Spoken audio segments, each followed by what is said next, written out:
નમસ્કાર વિદ્યાર્થી મિત્રો, ધ ગુરુકુળની અંદર આપનું સ્વાગત છે। આજે આપણે ધોરણ 10 ચેપ્ટર નંબર 13 ની અંદર સ્વાધ્યાય 1.3 નો દાખલા નંબર 7 જોઈશું, જે આ છેલ્લો એક્ઝામ્પલ છે સ્વાધ્યાયનો। અહીંયા આપણે રકમ આપેલી છે, એમાંથી પહેલા CF શોધીશું। તો અહીંયા પહેલી સંખ્યા 2 આવશે, 2 માં 3 ઉમેરો તો 5, 5 માં 8 ઉમેરો તો 13 માં 6 ઉમેરશો તો 19, 19 માં 6 ઉમેરો તો 25, 25 માં 3 ઉમેરો તો 28, 28 માં 2 ઉમેરીશું તો 30। અહીંયા આપણને CF સંપૂર્ણપણે મળી ગયા। હવે આપણે જે છેલ્લી સંખ્યા છે એને આપણે n કહીશું, તો n બરાબર 30, n ભાગ્યા 2 એટલે 30 ભાગ્યા 2 બરાબર આપણો જવાબ આવશે 15। હવે આ 15 ને આપણે અહીંયા CF ની અંદર શોધીશું। तो CF ની અંદર ક્યાં આવશે? તો 13 અને 19 ની વચ્ચે આવશે। તો આપણે જે 19 મોટી સંખ્યા છે એના આપણે બોક્સ બનાવીએ। અહીંયા આપણને કિંમતો જોશે F, CF, H અને H ની। હવે F ની કિંમત તો અહીંયા બોક્સ ની અંદર આવૃત્તિ કઈ આવી છે? 6।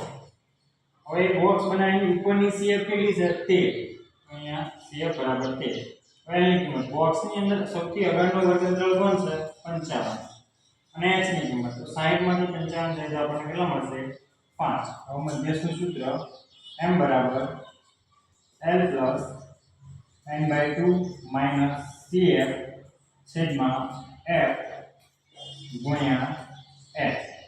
હવે l ની કિંમત આપણને અહીંયા 55 મળી, પ્લસ n/2 ની કિંમત 15 માઈનસ CF ની કિંમત 13 છેદમાં F ની કિંમત 6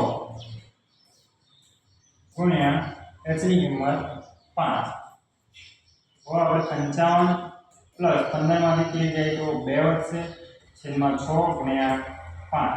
અહીંયા આપણે છેદ ઉડાડીએ તો 3 દુ 6, 2 ગયા 2 ગયા વધ્યું શું? તો 55 પ્લસ 5 અહીંયા વસ્તુ ન હતું તો 1 5 એકા 5, 5 ના છેદમાં 3। હવે 5 ભાગ્યા 3, 3 એકા 3, 2 વધશે અહીંયા 0 મૂક્યા અહીંયા પોઈન્ટ 3 નવા 3, 3 6 18 અહીંયા 2 વધશે। હવે 1.6 તો જવાબ છે, તો 55 પ્લસ 1.6, 55 ને 56, 56.6 જે આપણો માંગેલો મધ્યસ્થ છે।